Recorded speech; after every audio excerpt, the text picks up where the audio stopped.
एकदा माझ्या मैत्रिणीची आई वारली म्हणून दारावर गेले होते.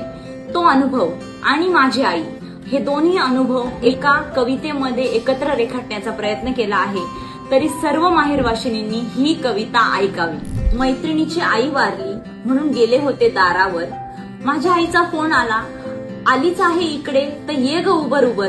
गेले तर खरी पण मी नुसतीच बघत बसले आई. तिची ती लगबग, पाणी देऊ की चहा कॉफी, नंतर म्हणते कशी जेवणच कर, आहे तुझ्या आवडीची भाजी. कधी जा तिचं एकच वाक्य, मला असं वाटतंय तू बारीक झालीस. मी म्हणते काय ग मम्मी नेहमीच तुझं. तिने म्हणावं अगं असं नाही पण कमी कर थोडी धावपळ. मी म्हणायची अगं सर्व ठीक आहे, तू नको घेऊ माझं टेन्शन. अर्धा तास गेले पण तिने एक बॅगच भरली. घेऊन जा थोडं लोणचं, मुरांबा पण आजच केला, आणि ने हे थोडे मेथीचे लाडू, आणि ने हा थोडा मिरची मसाला, खूप छान झाला आहे चवीला. एवढं देऊनही नंतर तिने दिली एक 500ची नोट आणि म्हणाली नेहमी येते घाई घाई, काही नाही घेत, पोरांना ने काहीतरी खाऊ, रिकाम्या हाती घरी नको जाऊ. तिथून तर निघाले पण मनात खूप सारे विचार चालले. अंगाला आले शहारे, डोळ्यात आले अश्रू, शरीर झाले गार, आणि गाडी चालवण्याचा सुद्धा वाटू लागला भार.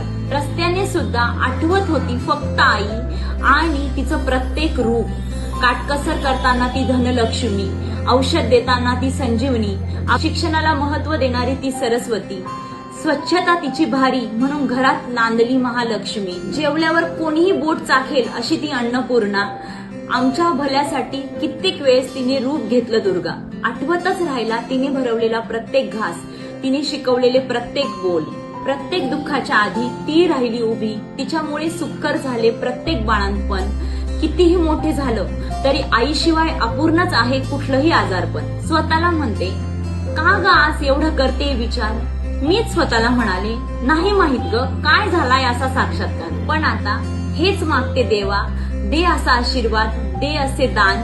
जोवर आहे जीवन तोवर डोक्यावर राहू दे तिचा हात. नको रिकामी कधी माहेरावून येताना ती पिशवी. कितीही मोठे झाले तरी पाहिजे ती माहेरची शिदोरी. कधीही नको बंद होऊ देऊ तो काळजीचा फोन. तिच्यामुळेच तर आहे हे 4 दिवसाचे माहेरपण.